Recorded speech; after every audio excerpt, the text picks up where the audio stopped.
well, it's nice to see some of your faces here. I know a lot of people are stressed out about the project, so that's life. So, right, so before we get started, let's see, the usual list of announcements for one last time here. If by some bizarre miracle you are not aware, your projects are due on Thursday, right? It's when your presentation is. And I think I said your write-up is due when? Is it Friday, Thursday night? Thursday night at 8. There you hear it. 30. This is not a negotiation, it's whatever's on the webpage. So don't quote me. Yeah, so right. I mean, this deadline has literally been posted since the middle of last semester, so there's really no excuse. Related to that, again, you may not use your late days for this project. Let me repeat. If you didn't use your late days on your homework, you're too late now. Okay, all this was laid out in the instructions. There shouldn't be anything that's a surprise. Do you guys have any, let's see here. How many of you have signed up on the spreadsheet for a time to talk? There are a few hands that are missing. If you wish to give a final presentation, which I recommend for your grade in this class, you should sign up. And again, the way that we're going to run this is you sign up on the spreadsheet and put a link to a Google, whatever it is, presentation slideshow, and that way I will just set up one machine in the front and we'll cycle from top to top without having to do the usual hokey pokey between every talk. Is there any questions about your write-up, your presentation, deliverables? I will have office hours. What, tomorrow, I guess? What's today? Tuesday? Yeah, tomorrow. And if anybody is like having a last-minute emergency and stuck and hasn't implemented anything, that's not great. But again, just like I said in the last several lectures, please contact me now rather than after the deadline with the sad story, and we can see what we can do. Okay? There's nothing I hate more than seeing an incomplete project with a student in here. Okay? I can't emphasize that enough. But it always happens, no matter how many times I say it. Okay, so that's that. There are your deliverables. The other thing, I'm supposed to encourage you all to fill out your course feedback forms, and of course, you certainly should do that. This is the first time this class is offered. It had some highs, it had some lows. Hopefully you won't all hang me out to dry for some of the lows, but even if you do, the appropriate place to do it is on the form provided by MIT, which goes toward what if and whether and how we offer this class in the future, as well as my evaluation.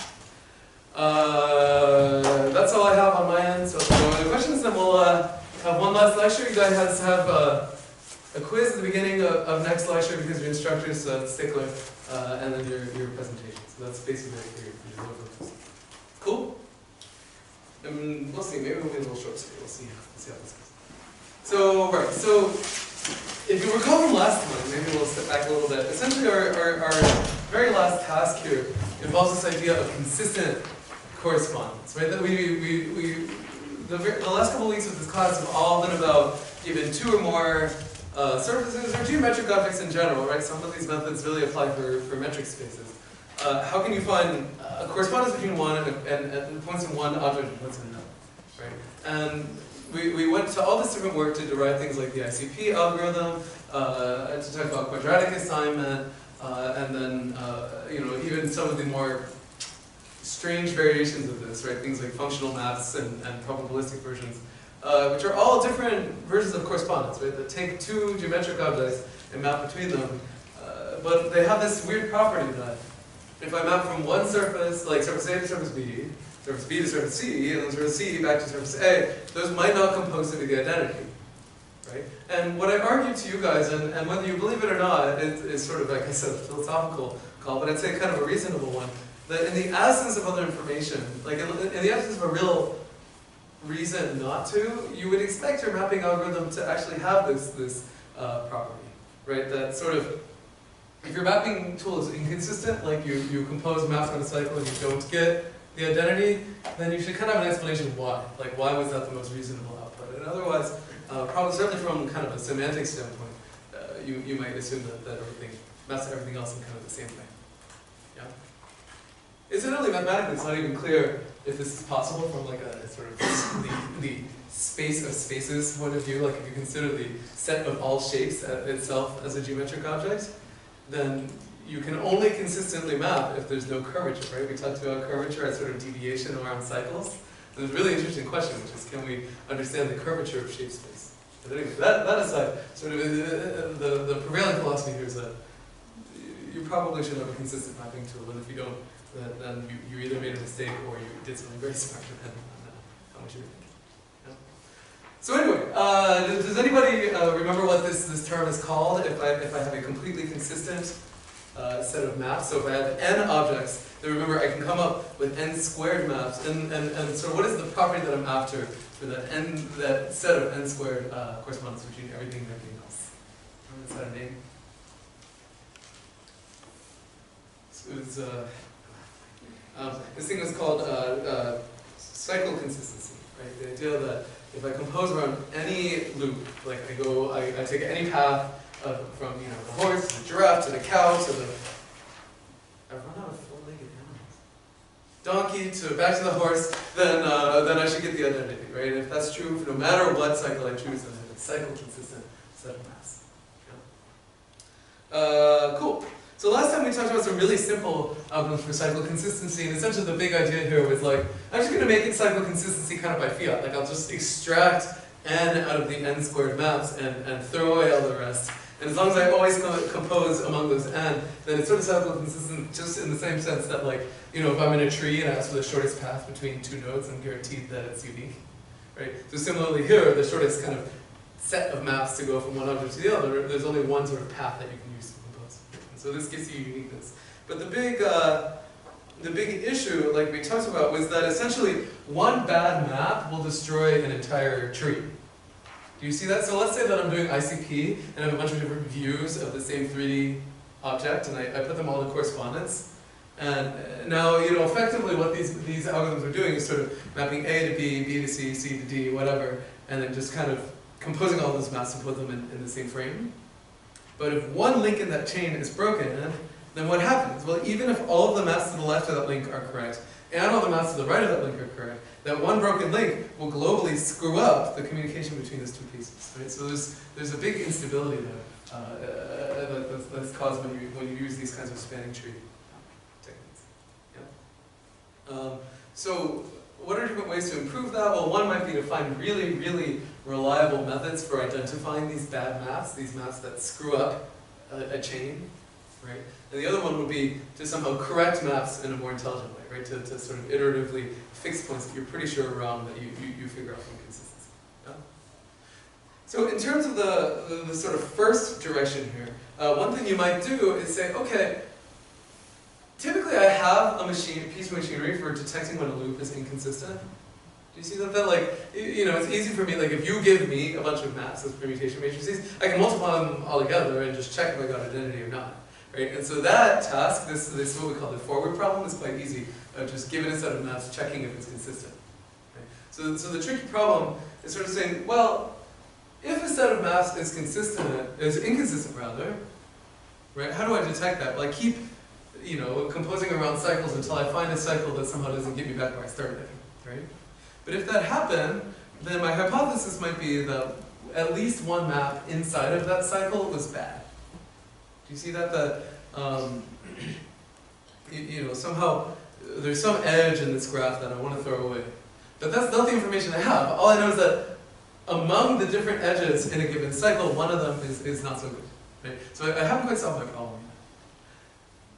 So there are a lot of different ideas of ways to fix this, and a lot of the kind of early, and by early really I mean like 2010, this is a pretty new topic, right? Sort of the early ideas in cycle consistency were all about identifying bad edges, throwing them away, and then just replacing the bad edge with like the composition of some other set of maps in your collection. Yeah? And there are all kinds of really nice ideas for how to do that. Yeah? So for example, this CVPR method here is quite simple. It says, okay, I'm going to randomly draw a lot of different cycles and compose and just check if they're consistent or not. And for each cycle that I compute, which we'll call L for, I guess they call it a loop instead of a cycle, for each loop I'll generate a big number rho if it's inconsistent. Notice that you might think of rho as actually kind of a continuous value, like if you compose around a cycle you get like nearly identity, then maybe rho is non-zero but kind of smallish, whereas if it like flips everything left to right, then it could be in more trouble. And the idea here is that rho is a function on loops, right? It does not know anything about individual maps. And my job is to take the badness of loops and somehow accumulate them to figure out which map is bad. Yeah? And there are a lot of different ways to do that. So these guys have kind of an interesting model.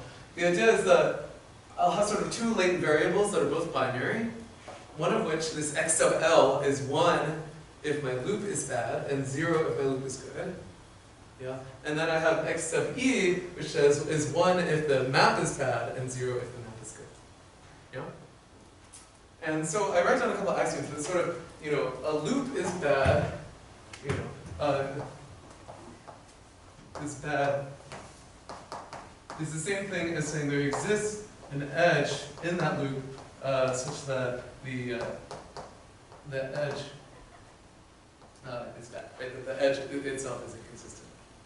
So in other words, the x's are kind of overloaded in this paper, but I think it's clear in the context. Do you guys get that? So in other words, what do you know? You know that the x sub L, right, which is going to be 1 if the loop has an inconsistent edge in it, and 0 otherwise, is greater than or equal to x sub E for any E in your loop. Yeah?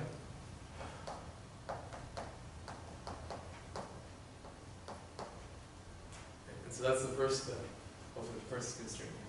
Yeah? And similarly, well, just to put an upper bound on it, so x sub L is certainly upper bounded by the sum of all the x sub E's, right? That maybe at most, it might be bigger than 1, but in which case is this good? Well, let's say that all of the edges in my loop are actually good edges, so x sub E equals 0 for the entire loop.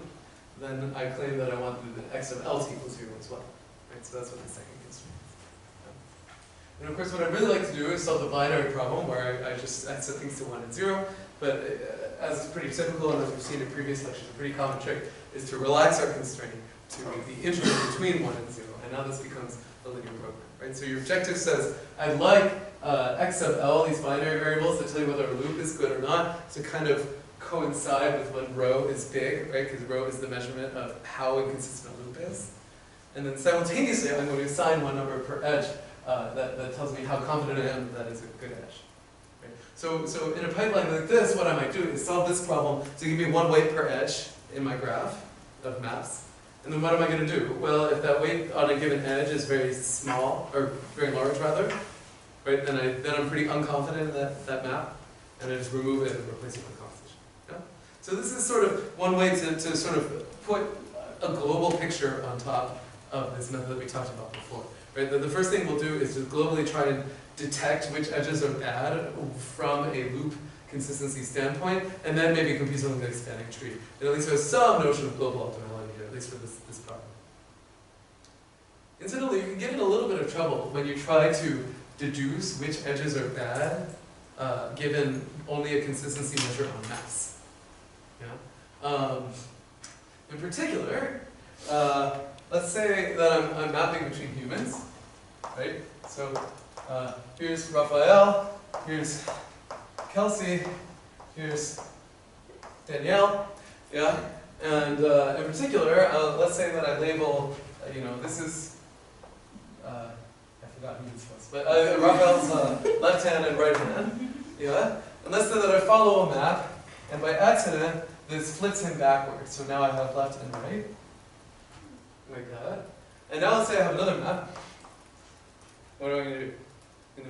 I have another map that flips again, right? So now I have right, left, and this one is just, this is the good map, right? So this is, we like this map, we don't like this map, we don't like this map. And this is the whole collection of maps that I have in my set.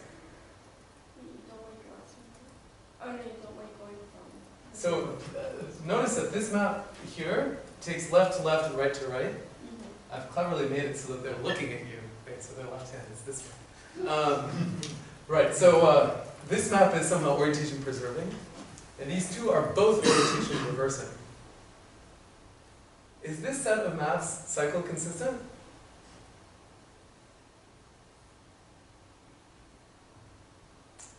Yes, right? If I go around this cycle, what happens? I flip the left to the opposite side, I flip it again, And now I'm back at the identity. And so this is just one small example where sort of this isn't enough to figure out which edges are good and bad.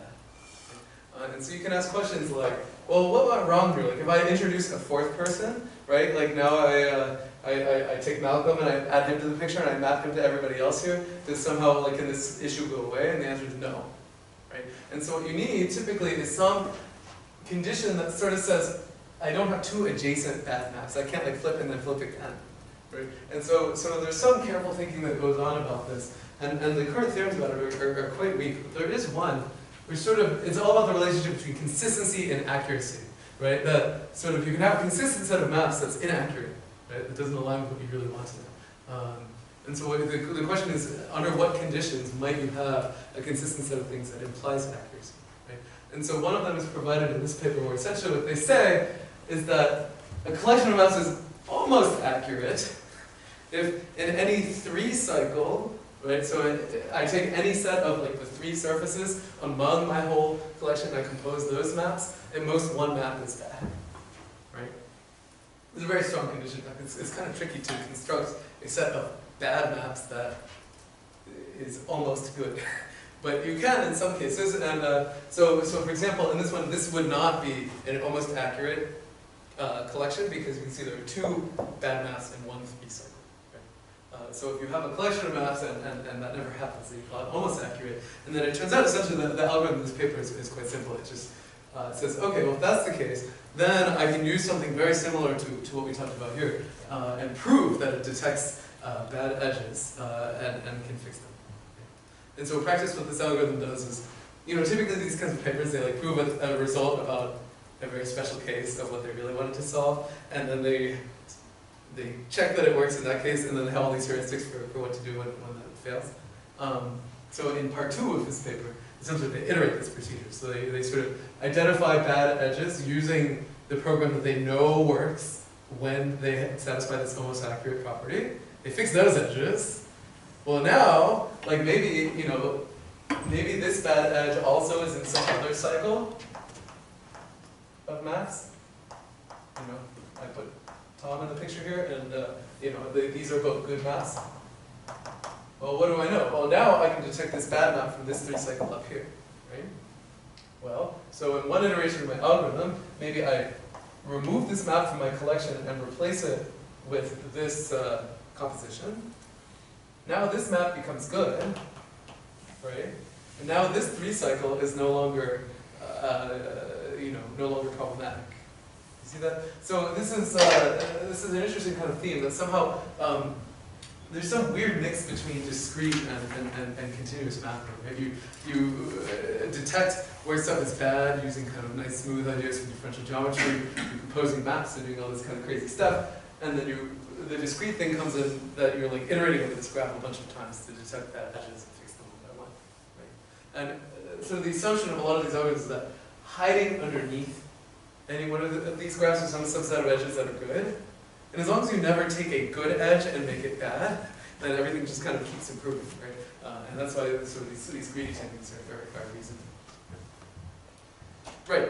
So anyway, this is a kind of interesting mathematical approach, and it comes with a few guarantees. On the very heuristic side, there's an interesting technique that we mentioned a little while ago, but in fact extends quite nicely and comes with a video if I get it to work. It's called fuzzy correspondence. Right, so the big idea in this paper,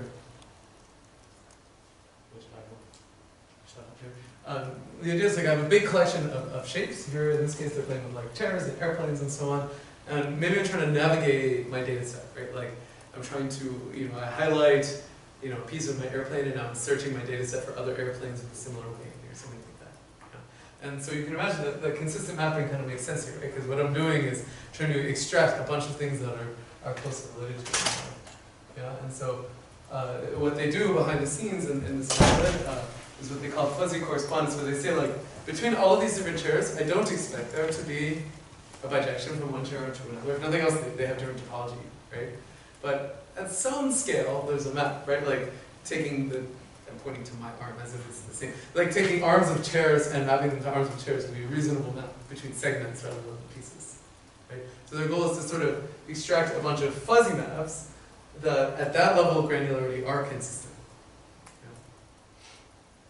And they do a pretty good job. This is like one of these methods that's pretty reliable. And the basic technique here is nice in that it actually combines a lot of ideas that, again, that we already talked about. So, oops, it'd be really great if we could switch slides.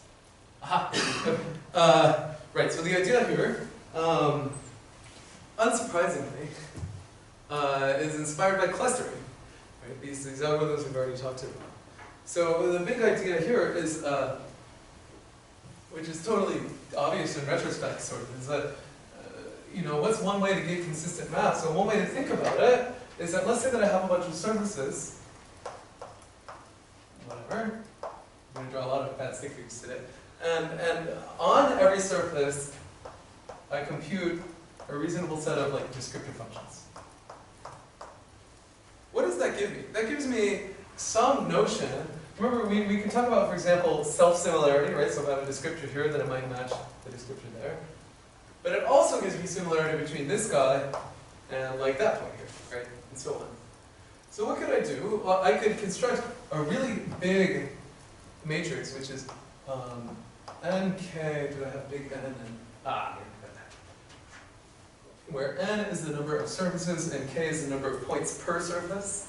I can make an nk by nk matrix, which is the similarity between every pair of descriptors and every pair of points. You see that? So this is like for point 1 on surface 1 and point 3 on surface 5, what is the similarity between the descriptors? Yeah. And then what we do, so now I have this giant matrix with all these different similarity values, and maybe you end up seeing kind of blocks. And what do these blocks correspond to? Well, it's kind of an interesting conglomeration of information, right? They correspond to, for one thing, similar points on an individual surface, but also you're clustering together the same similar points on other surfaces. Right? And so that's the big idea here, is that I make a really, really, really big similarity matrix. Notice this is like this is big data here. And then what do? I compute the spectral embedding and I use similarity. So step 2 and 3 are exactly just clustering like we talked about in previous lecture. And essentially this fuzzy map, this visualization they're showing you is just similarity between spectral descriptors on this big space as opposed to on an individual shape. So everything after step 1 is the same as what we have. This is a nice idea, it's elegant, it's pretty small. And that's good. Okay, so for the rest of today, what we'll talk about are methods for consistent segmentation and consistent mapping that come with some guarantee of optimal holding. And that's really where the next kind of big frontier is in this area. Because we have very little to say about these kinds of algorithms. Right? It seems to work okay in practice, but for example, controlling the level of entropy in your fuzzy map, like how fuzzy it is and so on, is a little bit of black magic. Right? So one of the first examples where people were able to globally find some notion of a consistent map was in the problem of consistent segmentation. Right? So I have a collection of shapes and I want to cut them all into parts so that all of the parts are kind of similar from one shape to another. If you remember the segmentation algorithms that we talked about typically take one shape and segment it without any knowledge of the rest of your data set, which is like an obvious thing that we should fix. Right? And there's a lot of reasons why you might want to, right? They call this joint segmentation. So for instance, I don't know where this data came from, but it existed a lot of places. There's a big collection of 3D sunglasses. And some of the sunglasses, like if you look, oh, now I can't see anything. If you look at points like this, maybe you have this kind of geometric feature that's like between the leg, would you call this the leg of your glasses and the foot? You know what I mean. And so there's this little spurious feature that probably for purposes of correspondence isn't terribly exciting. Like, you know, not all sunglasses have that property, and so maybe for consistent segmentation, you just want to ignore it because you can't cut some surfaces at that point. So, for instance, in the left row here, you can see the first, the pair of Oakleys here has a pretty clear feature, whereas maybe these glasses don't. So the joint segmentation method maybe just ignores that feature because you can't find it everywhere. Or similarly, you can run into trouble segmenting things like teddy bears and humans. In places where the geometry is actually kind of uninteresting, right? So, for instance, here on the teddy bear on the left, yeah, it has ears, but it's not clear that they're kind of salient or interesting geometric features. Like if I just gave you the teddy bear on the left and asked you to segment it, you might not come up with those two ear segments. They just look like kind of variations of the curvature along the head. Whereas if I give you a whole collection of teddy bears and I see ears on all of them except the guy on the left, then I know I did something wrong and I might look a little closer to try and find his ears. Do you see, does that make sense? And finally, the third one, which is quite subtle and actually is, from my perspective, the biggest issue with the segmentation algorithms we talked about, happens specifically when you're dealing with humans. Right? So let's say that I have a 3D scanner and I'm segmenting humans as they move around, they walk, and they bend their knees and their legs and so on. Right? What happens when I stand up straight and I look at this segmentation? Well now, especially for me, all of a sudden all the interesting salient features along your leg go away. You just have one giant tube. Right? Whereas if you bend your leg, then there's a very clear cut between the top and the bottom. Yeah? So what happens in these segmentation algorithms if I'm segmenting stuff and it's interacting in front of a camera? Well, every once in a while you pass through some pose where all of a sudden the geometry becomes ambiguous and then you just get one giant segment where there were two before.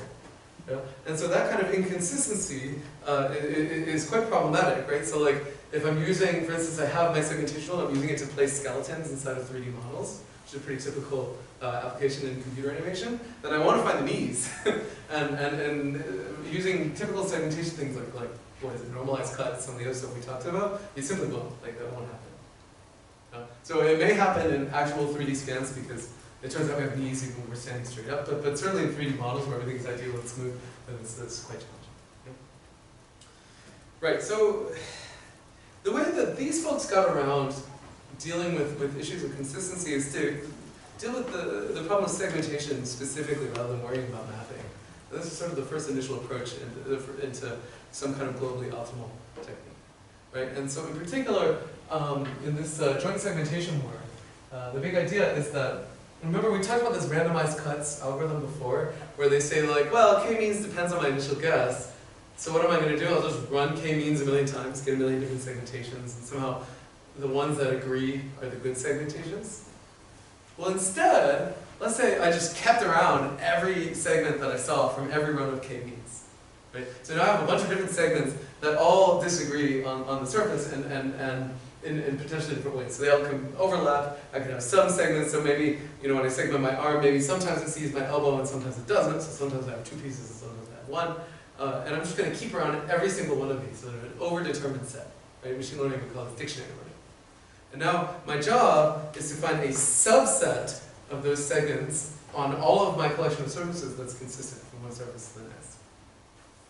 So notice that this is kind of specific to segmentation. It's tricky to come up with a similar technique for like point-to-point correspondence, right? Like bijection. So at the end of the day, their formulation is actually quite similar to kind of the strategy that we use in this linear program for detecting bad cycles, right? The idea is you're going to start writing down a bunch of binary numbers, in this case 1 if a segment is included, 0 if it's not, and then all of the possible constraints that should determine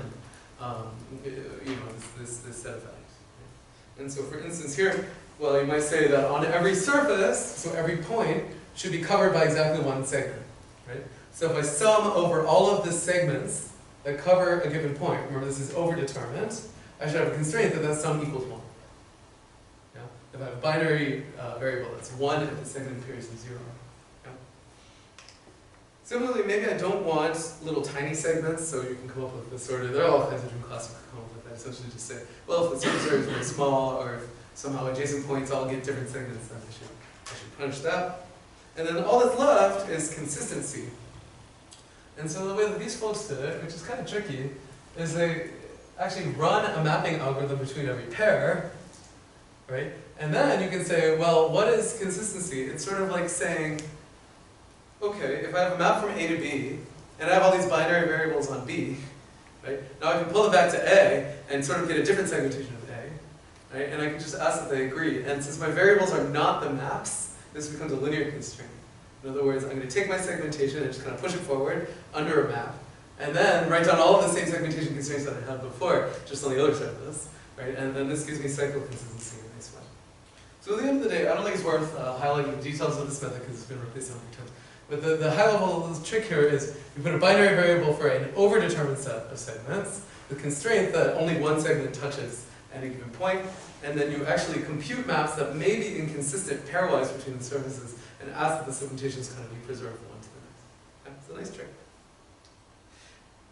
Of course, this kind of a paper depends on having a set of maps and a set of overdetermined segments. So it really depends on a lot of information kind of being given to you, right? And I would say really the more important question here is simply, can I extract a consistent set of maps between surfaces? Never mind this kind of derived problem of segmentation. That's a little tricky. So there's one technique that's really cool and worth noting mathematically, because I think there's a lot more to do in this direction. And I thought we'd go over it in some detail, including just a little bit of the map. Just a little, I promise. So remember that at the end of last, like 2 lectures ago, we talked about how before I can talk about a correspondence algorithm, I have to define exactly what I mean. Like I have to define what the unknown is. Do I want a functional map, a permutation, whatever. So in this case, we're going to think about maps like permutation matrices, right? So in other words, I'm going to make a simplifying assumption, just for purposes of this lecture. I promise you if you read their original paper, they're more smart about this stuff. That I have a collection of shapes, and each shape consists of endpoints, right? Notice this is a really hard thing to do. It's hard to take like 100 humans and discretize them with exactly the same number of points, but we'll disregard that. Well, in that case, we can reasonably think of a map from one surface into another as a permutation of just those points onto each other, assuming they're equally spaced and a bunch of other things that are totally unrealistic. Yeah? Okay. So we're going to need a couple facts here. So first of all, let's say I have a map from A to B, yeah, and a map from B to A. Well, if nothing else, I'd better expect these two things to be consistent with one another. But somehow working even with like saying, well, the map from A to B should equal the inverse of the map from B to A is already kind of an annoying constraint, right? However, if I restrict myself to the space of permutation matrices, I claim my life gets a little easier. Yeah? In particular, what is the inverse of a permutation matrix?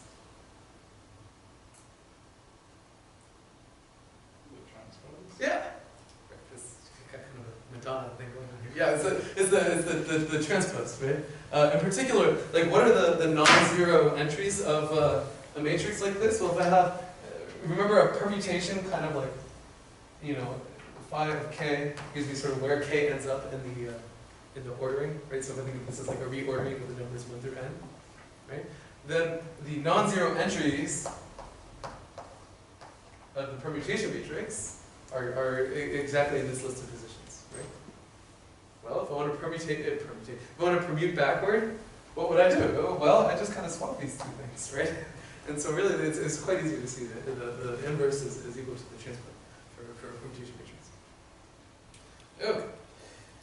So we're going to make a relaxation we already talked about before, which is, in particular, remember that our basic strategy the last couple of weeks has been define the problem that we really want to solve, convince ourselves that it's NP-hard, and then define an easier problem that sort of contains this one as a, you know, if you were to add more constraints. Right? It's called relaxation.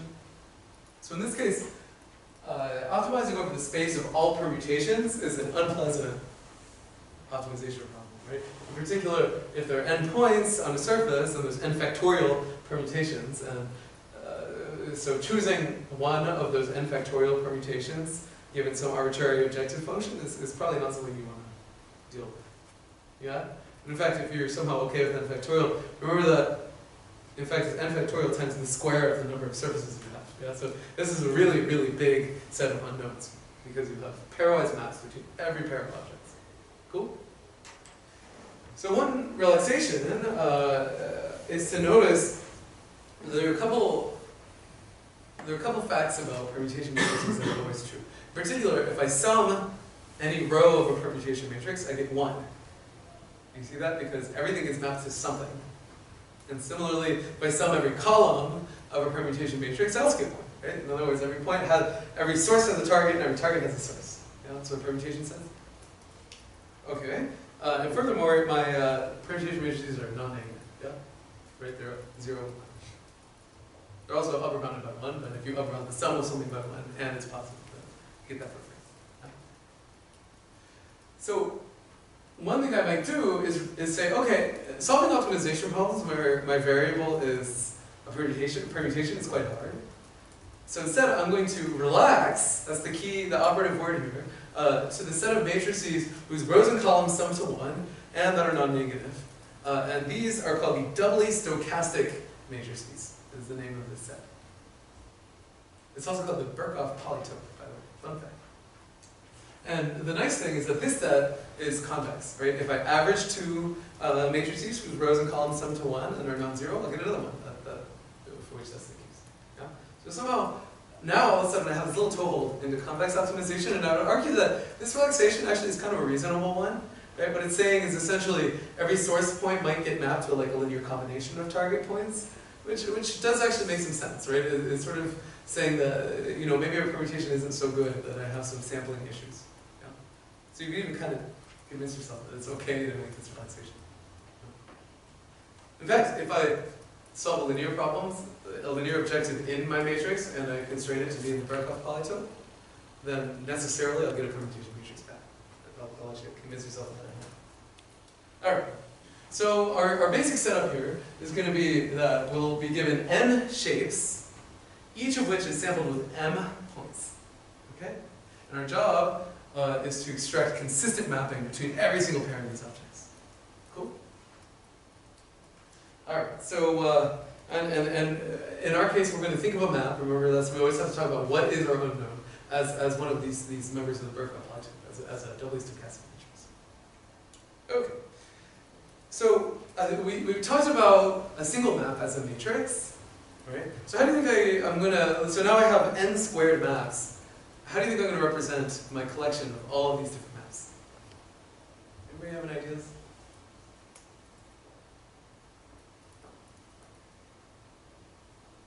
One thing I might do is make a new matrix where every block entry of that matrix is itself a map, right? So now I'm going to have an nm by nm matrix, yeah?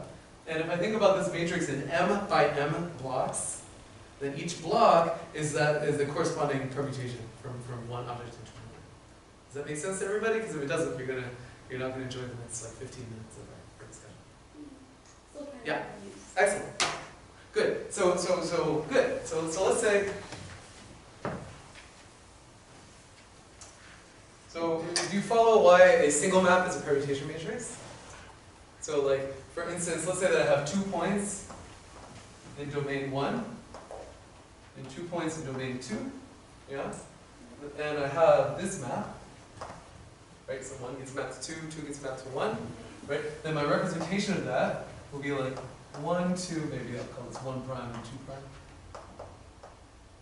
Actually, I should probably do that like that, yeah? And then the way that I'll write this matrix, I'll say, okay, 1 gets mapped to 2 prime, and 2 gets mapped to 1 prime. So that would be my matrix. So that's how I translate from correspondence into a permutation matrix. Right? So now, I'm going to view this as like, I'll call this matrix from surface to surface prime, say. Right? Let's say that I have like 3 surfaces, right? So S1, S2, and S3, right? What I'm going to do is construct a big matrix, right? And like the entry S1 to S2 is in this case a 2 by 2 matrix corresponding to this object here. So like 0, 1, and so on. So this is a block n by n matrix where each block is m by n. Cool. So let's look at the diagonal blocks of this thing for a second. What are the diagonal blocks of this matrix? Assuming I have a consistent set of maps. Well, what is a map from something to itself? Jerry? Exactly. This is starting to look an awful lot like the synchronization problems that we were talking about before, right? That if I map from S1 to S1, I better get just the identity matrix if I have a consistent set of maps. Yeah. Okay. I have a matrix that is block permutation and its diagonal looks like the identity. Remember we talked about angular synchronization? What did we get? We had a matrix where the diagonal elements were 1, right? And the off-diagonal elements were like relationships between objects, in that case rotations. Notice this is starting to look pretty darn similar to it. Yeah. Good. All right. So so this is going to be a representation of maps. So maybe I guess here we're using x's for an individual map. So you have x like x1n as the map that takes in points on domain 1 and gives me back points on domain n, and so on. Okay, so I make this big block matrix, and all of the blocks along the diagonal are the identity. And this matrix should be symmetric. Why should it be symmetric? Remember, in a consistent set of maps, the map from I to j is equal to the map from j to I inverse. And remember that we're thinking about these like permutation matrix, so the inverse is the transpose, so this whole thing is one giant symmetric matrix. Can anybody guess, if nothing else just extrapolating from the last couple lectures, what other property this matrix has? If it's consistent?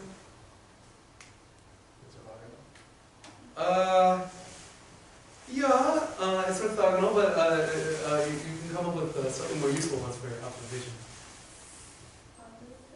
Exactly. It's a semi-definite matrix. Right? So our job is going to be to figure out why. Yeah. So actually, before we do that, I'm going to ask a slightly different but very closely related question, which is, what is the rank of this matrix? Remember that I have n surfaces, and each surface has m points. Can anybody, if my matrix of all possible maps between all objects, it's a big matrix, but what is this rank? This is if you're not thinking of it, it's okay, because this idea was just introduced like 5 years ago. So, I'm going to give you a hint, and we'll introduce a vocabulary word at the same time, which apparently comes from, what, Sumerian, right? This is one of very few English words that doesn't come from, like, German or Latin or French. Anyway, and that's the idea of an shape. What is an shape? Well, let's say that I have a consistent set of maps from every pair of birds into every other pair. We're switching from horses and donkeys to birds because I got bored halfway through making this section. No? Well, what does that mean? Now, remember, that means that if I compose around every cycle, then I get the identity. But there's a different way of thinking about that, which is that let's say I just chose some random bird in my collection, and I mapped it to all the other ones. Do you see that that collection of maps is actually enough to represent all the maps in my collection? Because if my collection is truly cycle consistency and consistent, I want to go from big bird to this toucan, what can I do? I can map first to the guy on the left and then back out, and because this collection is consistent, that's perfectly fine. Yeah? So in fact, out of all of these, what, n squared maps, I only really need 2n of them. Do you see that? Just everything into this bird, everything back out. In fact, I can only need n of them because, of course, the ones going into the bird are the same as the ones going out, right? Just transpose. Yeah. So, out of these n squared maps, I only need n. What's the rank of my matrix? Nm. No, that's the size of my matrix. Close. It's actually m. Right? Because this matrix factors. How does it factor? It factors as the product of all maps going into, say, surface 1, and then all maps going back out. And each of those maps is an m by m matrix. So most of it factors into just like a big sliver of just m things, right? Just this first column. Yeah? So let's make that a little more formal. Right. So in particular, what I claim is that the map from surface I to surface j, I'm going to call that xij. Well, what could I do? I can map first from surface j, or from surface I to back. Right? What I'm going to do is say, here's surface 1. I can just arbitrarily choose surface 1. And what do I know? I know that this is secretly this composition. Right? So in other words, xij is equal to what? I always get the ordering backward here, but remember this acts on vectors on j and gives me stuff in I, right? So the first thing is going to be x, j1, and then x, 1, I. Okay, right? Ah!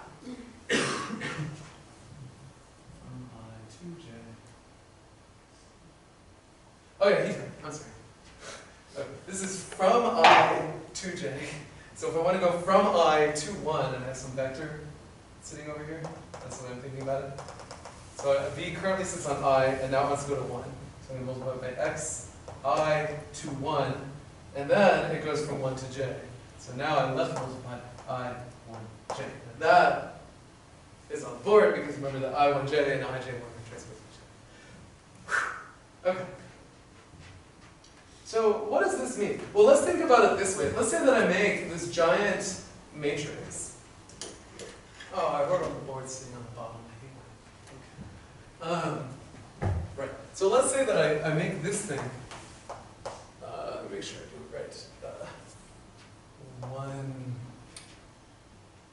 2, 1, x, 3, 1, 1, and so on. Right. I'm going to make this giant thing here. Yeah. Let's call him. Kind of thinking of a vector. Okay, so then what is our map of our big pairwise map matrix here? Now let's just write it down. Right? Identity. And in fact, let's work at the second row, because the first row is a little too easy. Yeah. What is the second row? Well, what is this this entry here?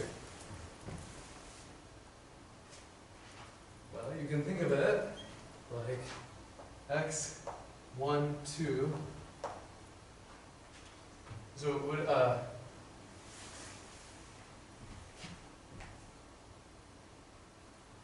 I'm sorry, I keep working, I really want to work on the first one. Let's ignore the first and the column and row, because those ones are going to have identity matrices next to them, so they're kind of useless. Okay, right, so, okay, so let's work out this entry, right? So he's entry in row 2, column 3. So he's in that from 2 to 3, or from 3 to 2. We'll try 1, and if it's wrong, we'll actually get this one instead. Okay, so what's going to happen here? Well, one way to do it would be to say, in fact, actually, let's do the map from 3 to 1. Right? So from our expression here, we know that this, is going to be what? It's going to be, I'm going to start at 3 and go to 2. Ah! I hate indices. Okay, this is the map from 3 to 2, and hence, we're going to have the matrix from 3 to 1, and then the matrix from 1 to 2. Okay. Okay, and of course, here we have this set of elements here. Okay? So instead of doing that, I can say this is x 2, 1 transpose. Okay, that now works out. Okay, so if this is this element, so this is x 2, 1, x 3, 1 transpose. I'm sorry that I'm terrible at indices. And obviously I can extrapolate this pattern to the rest of the matrix. Yeah? Then what is this telling me? This is telling me that this whole matrix is equal to what? V transpose V. Do you see that? Because in every element here, I get a transpose followed by a non-transpose. Yeah? And what is the rank of this matrix upper bounded by? Well, remember how many rows he has as M? Right? And I've written him as V transpose V, where this thing is M by M N. Right? So at most, the rank of this matrix is M. This is a low rank matrix. Does everybody follow, despite the fact that I got myself confused about 10 times there? Cool. Good. You're welcome to help me out when this happens. Right. So at the end of the day, I'm looking for a very, very low rank matrix if my maps are consistent. Notice this is only true if they're consistent. If they're inconsistent, then like this matrix could be higher. It could be anything. Right? So I'm looking for a low rank approximation of an input set of maps that may be quite high rank. This is starting to look awfully familiar. And what do I know about this low rank approximation? Well, I know that the diagonal is a bunch of identity matrices. I know that each m by m blocks is non-negative and has rows and columns and sum to 1. These are all nice constraints. Yeah. And there's one more thing I know about this matrix. Now that I've written it in this form, it's pretty clear. What do I know about this matrix? Not only is it low rank, it's semi-definite. Right? Because it's written as an inner product. So what do you think my algorithm for consistent mapping is going to be? It's going to say, okay, well, I'm going to relax the set of consistent maps to those things that satisfy all these inequality conditions, in addition, are semi-definite.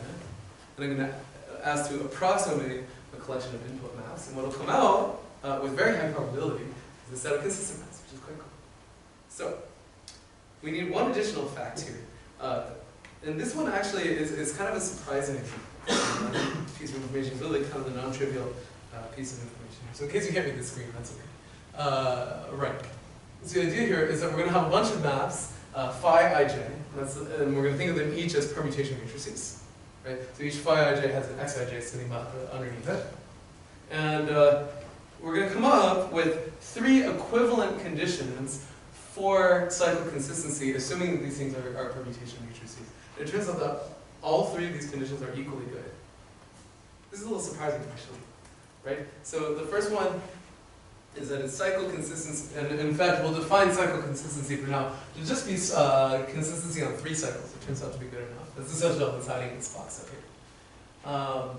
That it's specifically written as y transpose y, or in fact, if I have a set of permutations, and when I stick them in a matrix, that matrix is semi-definite, then necessarily that set of permutations is cycle consistent. It's that third property that's not obvious. You see that? The first 2 are pretty clearly equivalent. Yeah? So I claim that modulo my confusion here, we actually already showed that property 1 and property 2 are the same. Everybody kind of see that? Okay. Similarly, we know that property 2 implies property 3. That's pretty obvious. Yeah? So all that's left is that property 3 implies property 2. Yeah?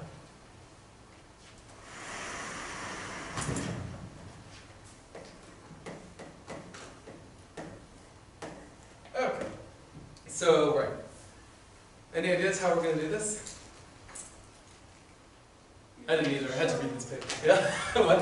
You can show 3 and 2. Yeah, so I'm trying to show if I have a matrix whose blocks are permutation matrices and whose diagonal is the identity, and additionally I assume that that matrix is semi-definite, then that matrix is necessarily can be factored as number 2. This is actually totally not obvious to me. This is, I mean, I think this is actually why this paper got a lot of attention. Like, it's not clear that semi-definiteness should be enough, right? It's clearly necessary, but it's far less clear that it's sufficient. Yeah. Okay. So we're gonna make one quick lemma here, and I think in the interest of time, I'm going to skip the proof because it's not particularly enlightening.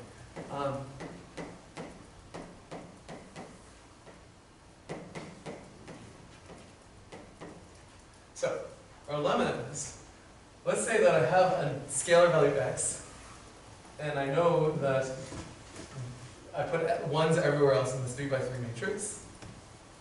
Then what do you think the value has to be for x? Just take a wild guess, give it a the other matrix. Yeah.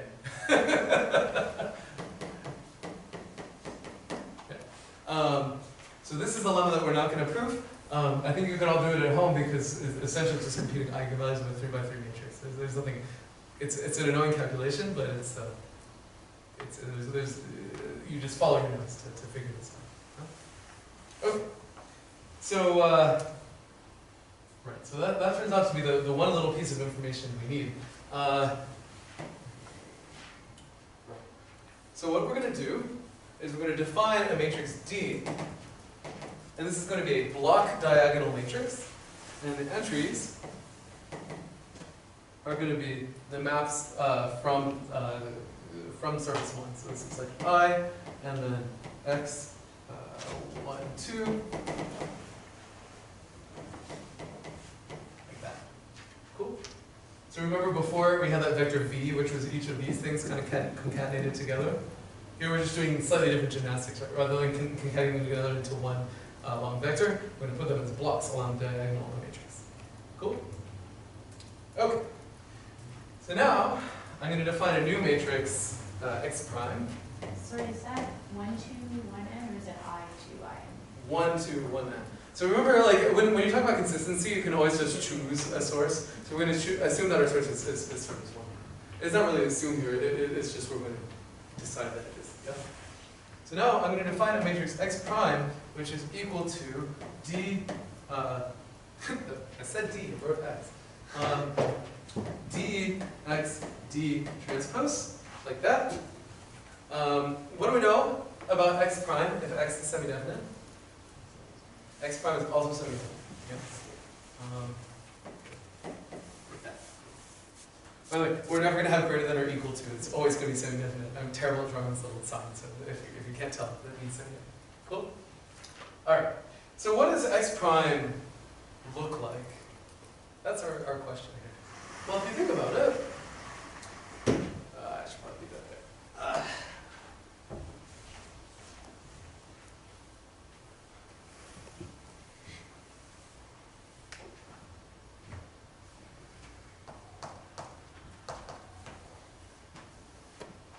That's what it looks like. Okay. Well, what goes down the diagonal for one thing? Well, it's going to be the transpose of the corresponding element, right? So in diagonal, like 3, 3, it'll be the transpose of the third element times the diagonal of x times the third element. So like x31 transpose times identity times x31. So in other words, the diagonal of x prime is equal to what?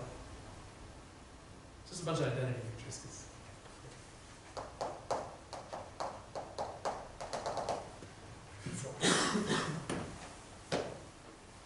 Similarly, what does the first row look like? You guys see what happens? So what is the first row of this thing? Well, remember, by our definition here, right? The first row is going to be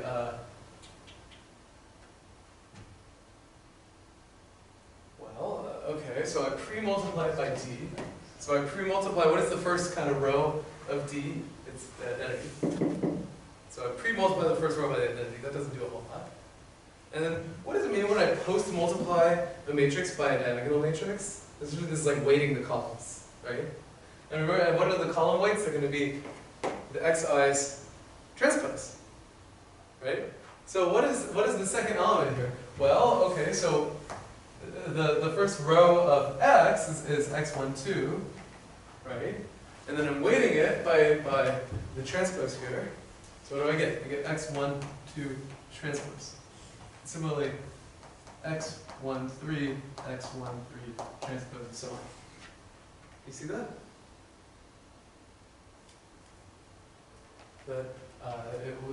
This d does nothing to the first row, right? Because it corresponds to an I here. And then I'm weighting the column by d transpose, which is the transpose of each of these individual blocks. Cool? So the first one in each pair here is just the first row of x, and the second one is that weight. Yeah? Okay, well, we're in pretty good shape, right? Because what is each of these? This is the identity matrix. Remember, anytime I multiply something by its transpose, I get an identity.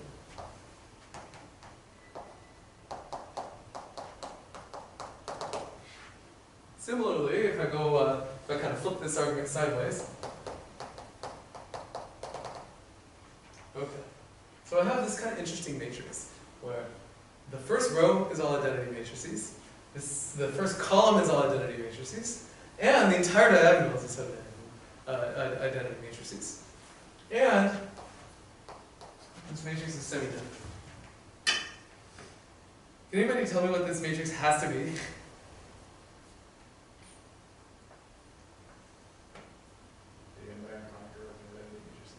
What was that? All of it is identity matrices. Yeah. So kind of extrapolating from this lemma here, it turns out that this entire matrix is a bunch of identity matrices, just over and over and over again. And why do we know that? Well, one way to see that is, let's see here. If you have, let me see if I can get this right. If you have a semi-definite matrix, then one thing you know is that all the principal submatrices are also semi-definite. Essentially what that means is if I like choose any kind of selection of rows and columns from this guy, then that submatrix should also be semi-definite. Do you see why? Like if I just put in a vector that just always has zeros in certain slots, and that's essentially just removing those rows and columns? Okay, good. So in particular, I can kind of isolate one of these off-diagonal elements at a time. Do you see that? By sort of just saying, okay, let's say that I just care about what this block is. You know? Then what I'm going to do is just focus on this this 3x3 submatrix, right, where I have this guy is transpose, the upper left, and the identity, right? So in other words, you know, I have, this is maybe x prime ij. I keep saying letters and writing here. That's what happens when I do like that. Okay. And I can look, so now, necessarily here, I have identity matrix, identity matrix, identity matrix.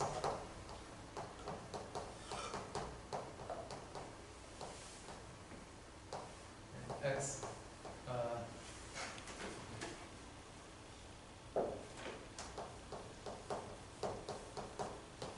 right? Do you guys agree with me? This is a submatrix of this big guy. And I know that this thing, so now we're in pretty good shape, right? Because this is, so this is just one 3x3 block. Remember, by the way, this is a m by n matrix, really. And now our job is to show that this thing is the identity matrix. So how are we going to do that? Well, in particular, let's say that I want any one entry of this matrix Sij prime, right? What can I do? Well, I can take the principal submatrix of this guy, corresponding to just that one entry, and then we're in exactly this case over here, right? So you see that essentially what I'm going to do is just select out rows and columns corresponding to one entry of this matrix, and now I get a matrix where every entry is a 1 except for these two off-diagonal things. That's semi-definite, and hence each of those guys is 1 along the diagonal of any of the xij's. I can only do that for diagonal elements of xij. Well, and then the rest of them, okay, if they're diagonal matrices, they have 1s along the diagonal, and their rows and columns sum to 1, and they're non-negative, then everything else has to be 0. Does that make sense? So at the end of the day, what we show is that this matrix X prime is nothing more than just a billion identity matrices over and over again. Yeah? But remember, how do we define X prime? Right? X prime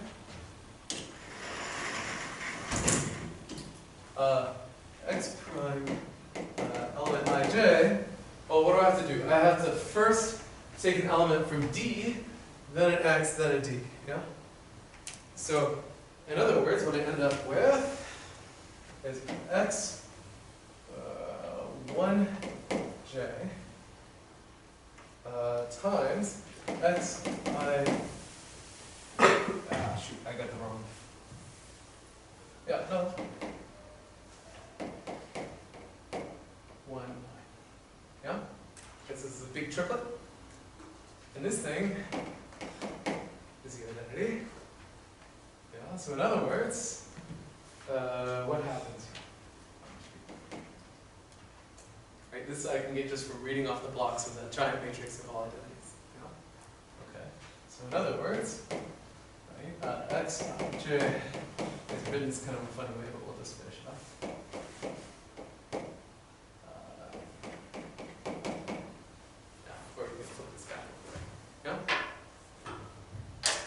So what have I just shown? Well, I've shown, let's say that I assume that this thing is semi-definite, right? And I additionally assume, that it has 1s along the diagonal. Then what do? I extract just the first row here, right? And then I construct this matrix X prime. From X prime, I can show that all the other guys are actually identity matrices as well. And when I get that backward, when I reverse that relationship, what I get is a nice expression for each block of that big semi-definite matrix in terms of the blocks just along the first row. Well, what does that mean? Well, it means necessarily that I can factor it just using that first row, which is exactly what we wanted to show. Yeah. So at the end of the day, well, what properties did I need? I needed that the inverse was the transpose. I used that implicitly here, right? So in fact, I really did need to assume that X is semi-definite and the blocks of X are permutation matrices and the diagonal X of X is above the identities. And if that is true, then necessarily you get that relates to string connect. This is surprisingly not obvious, right? I mean, this lemma, like, who would have thought to write this thing out? And it's a nice trick, right? Because what it means is that it's kind of, I don't have to worry about targeting exactly the right rank. I kind of get that for free. I just have to worry about making it semi-definite, right? So the only constraint that I have to relax is that every block is a permutation. And so that's a constraint that we're pretty good at. So at the end of the day, let's say that I'm given a matrix Xij in, which has got a bunch of noisy and consistent maps, and I want to approximate it with a collection Xij of consistent maps, right? Remember, one way of approximating a collection of objects is to maximize their dot products, right? This is like saying that two vectors are as parallel as possible. Notice in this particular case, let's say that the Xij in and Xij are permutation matrices. Do you see what this objective function is trying to do? So it's 1 times 0. Tom, what's 1 times 0? 0. Good. What's 1 times 1? 0 times 0. So, if I have these dot products, and both of these things are permutation matrices, then this is the number of points in common between the Xij in and the Xij out. You see that? Those are the most pair of maps points to be kind of conserved. So this dot product makes a lot of sense. Okay. And then what am I going to do? Well, this constraint says it's a binary matrix, right? So this is what's trying to get me permutation, right? So it's binary, and it's rows and columns up to 1, right? This is saying that every block of X is permutation. And then what did we prove? We actually proved, modulo my confusion about indices as always, is that among all of the collections of permutations, if all I enforce is that the diagonal is identity and the matrix is semi-definite, then when I put all of this stuff together, necessarily and sufficiently, the collection of maps that I get is consistent. Cool? Alright. So the only issue with this optimization problem that I've written down for you is that it's NP-hard. I can't actually solve it. Yeah? In fact, this is like a more difficult case of some other NP-hard problems who I've written down themselves. So nothing else is very non-complex. So what do you think I'm going to do? How do I solve this?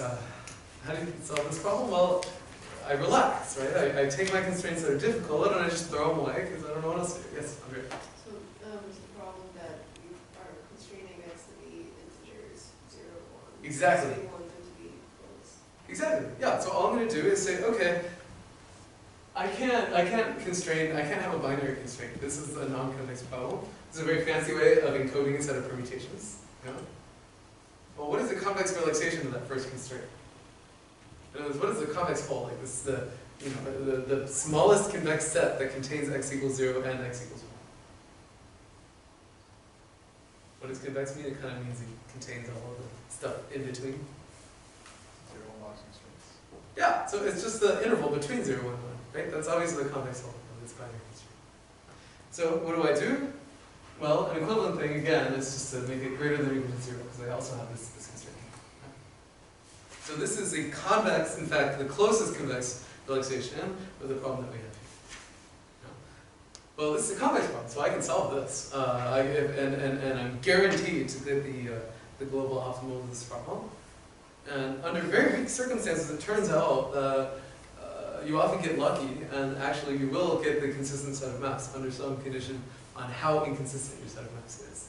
And that's where the hard math is hiding. We don't have time for that in, the next 10 minutes that we have left in this class.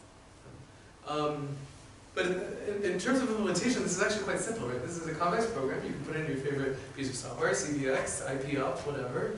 and take a collection of maps and output another collection of maps where the bad ones are kind of fixed. And this is all taken care of within the framework of Convex programming. Incidentally, do you guys see why you have a pretty good hope if you take the closest convex realization of your constraints of doing pretty well in a problem like this? Like, let's say that my constraint set is some crazy weird set like that. It's very non-convex shape, right? So I'm like constraining x to be inside of this big blob. And my objective function is linear. You see that? So a way to understand my objective function is that I draw some giant arrow and I want to move as far to the right as possible. You know? But what is my optimum for this problem? Well, the farthest right point is like somewhere here. Notice what would happen if I took a convex hull of my constraints. The optimum is still that point. You see that? And this is the big idea behind convex relaxation, that if you have a linear objective and any crazy set of constraints, and you take the convex hull of them, your solution will necessarily be sitting on that convex hull. So in other words, you have a pretty good shot of finding it. Where can stuff go wrong? But what if this arrow points exactly this way? Well now, yeah, your solution to your problem maybe also still sits on the convex hull, but there's an entire space of solutions to your problem that you've now added that you didn't have before. Okay? So essentially, when you look at these theorems about convex relaxation, roughly what they're saying is, when you lack symmetry in your problem, when you don't have this weird case where your objective function is somehow like pointing right into you know, the line between two potential solutions, then life is good. Okay? Or in other words, if you have a unique solution to your original non-convex problem, you tend to have a unique solution to that solution, which is a very weak condition. Yeah. Right. So when you get in trouble in this geometry problem is when your surfaces, for example, are very symmetric, right? You have left and right hand sides, which unfortunately is like exactly the case that we usually care about. Right? But it is nice to know that under some asymmetry assumptions, you really can extract a globally consistent set of maps that is really the solution to this problem, right? That we haven't made any approximation. Pretty nice. Of course, again, when we move into the engineering section of this paper, maybe we solve this problem, and at the end of the day, we don't actually get a permutation matrix, so we do something about that. So maybe what I do is I just take all of my pairwise maps and I just approximate them with the closest thing that is a permutation. Unfortunately, if you do that, now you kill consistency, right? So there's a bit of a chicken and egg problem here, right? I take my maps, I try to approximate them with something consistent, but maybe I got like a 0.5 in that matrix where it really should be 0 and 1. I round, but now it's no longer consistent anymore. What do I do? Well, I can iterate this procedure, but now I can't really say much about what it's optimal. So there's still some open problems happening. But the really cool thing, and I encourage you guys to give this paper a close read, is that let's say that I look at the graph of maps, right? So some pairs of surfaces have maps and some of them don't. And I compute the Fiedler vector of that graph. You guys remember what the Fiedler vector is? It corresponds to the second smallest Laplacian eigenvalue. What's the smallest one? 0. Thank you. So the second smallest eigenvalue is number 2. It turns out, remember that n is the number of surfaces we have, that you can actually have incorrect, you can have lambda 2 over 4n minus 1, this expression here. That fraction of your correspondences can just be wrong. And this algorithm is guaranteed to succeed. This is a cool property to have. In particular, if you look at the maximum degree of any vertex in this graph of maps, then this number is upper bounded by 2 times that. So in other words, you can have 25% incorrect correspondences from every shape in your network of maps, and you're still guaranteed to get a consistent set. This is a really cool theorem. Do you guys see that? Essentially what this is saying is like, I run blended intrinsic maps, and I'm only happy with it 75% of the time, which is a pretty low percentage. And then I run this procedure as kind of a fixing thing that just says, okay, well 25% of my correspondences are no good. And with 100% guarantee, when I solve this convex problem, which has 100% guarantee of giving you the right answer, then I recover in polynomial time a completely consistent set of maps. So we're going to skip the proof of this because this is kind of tricky, involves a lot of machinery we haven't covered. But you should look at this paper because this is really kind of a monumental result, right? This is saying that we can do really badly at mapping and still kind of fix it like a posteriori. In practice, in fact, they find that it works a little better than the 75% time. So they have this little experiment where blue means it recovers and red means it doesn't. There's a little interface, and it's not quite aligned. So maybe there's more hiding in here. Like it could be that their bound isn't tight, but at least the 25% number is okay. And in practice, you really do get consistent results. So here, the color of each of these balls corresponds to a mapped point. You can see probably most clearly like the yellow and the blue spheres here, that they get mapped to the same place on all these different guys. Even though with pretty high probability, things like blended intrinsic maps will fail, right? Because these have very different geometry. So, right, so I would say this is sort of the outer frontier of consistent shape collection mapping. Right? This is the most sort of nice theoretical result we have. And still there's a lot left to do. In particular, the obvious question here is, where do the maps come from, right? I just gave you a tool that says, given xij in, I'll give you xij out that is better than what I started with. But somehow this algorithm, this procedure is still a little weird, right? Because I first have to compute all these pairwise objects and then correct them. But really, I should just do mapping and consistency all at the same time, right? Because that way I have the best possible notion of what it means to be optimal. And as far as I know, this really is a study in this way. So this is just a nice open problem. There are some extensions. So for instance, if you take a look at this paper on tight relaxation of quadratic matching, they actually do include a distortion measure on each of these xij's. Now remember, we talked about convex relaxations of quadratic assignment, and what did we have to do? We had to introduce a variable for every pair of entries in xij. And remember, there's an xij now for every pair of variables in my original problem, right? So the big drawback of this technique is that it scales quartically in the size of your data set. And that's why you can see in the experiments that very few points that are sampled in these maps. Right? The smooth functions are showing the surfaces a little misleading. Really, the maps are between these 9 points that they're showing. So there's a disconnect between theory and practice here. Right? But these semi-definite programs are nice in theory, but the algorithm for solving them still needs some help. Or you can go the other way and just start coming up with all kinds of these approximations and heuristics for trying to extract consistent maps. And there are lots of different ways to do it. So for instance, this recent one sort of says, I'm going to keep kind of solving I'm going to solve the low distortion mapping problem. Then I'm going to extract some consistent set of maps from that in a very fast, approximate way. And then maybe I solve the distortion mapping again, informed by those consistent maps. And then I extract a new set of consistent maps from the somewhat low distortion and somewhat consistent maps that I got, and just alternate between those two. It would be one kind of reasonable thing to do.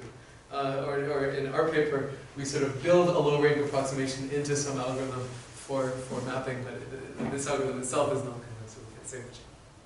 So what are we doing? Effectively, we're leveraging the lemma that we derived from this paper, but in kind of a heuristic way. This also appears in computer vision.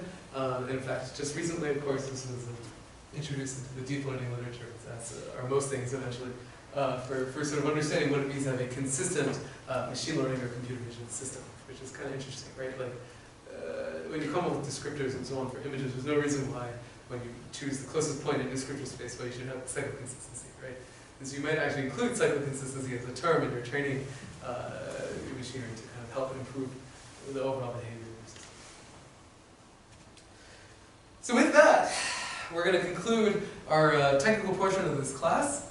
Hopefully you guys have at least an understanding of the big open problems in geometry, as well as roughly the kinds of machinery that we have available, right? And so in this class, if you think back, we've covered everything from geometry in the small to geometry in the very large, right? We started with curvature and worked our way all the way up to shape collections, and really the challenge is putting all this stuff together, right? That things like curvature are all about measuring local features, which are used to assemble global features, things like what we derive from the Laplacian, which then are used to find relationships between points on the same surface. Those are used to find relationships between surfaces that are then corrected using machinery like this. Right? And so putting all this stuff together into one big practical pipeline is really the next big frontier. I'd say is really the big challenge that we have in the game.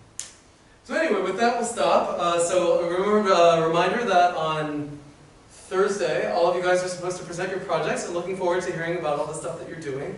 If you're having an emergency and you really can't figure out what you're doing, please contact me. I'd rather be aware now, even 48 hours ahead of time, than when the project is due. and we'll talk and figure this out. And there's also a quiz at the beginning of class, and we'll see you next time that we're done. So if somebody could camera in the back, we're good.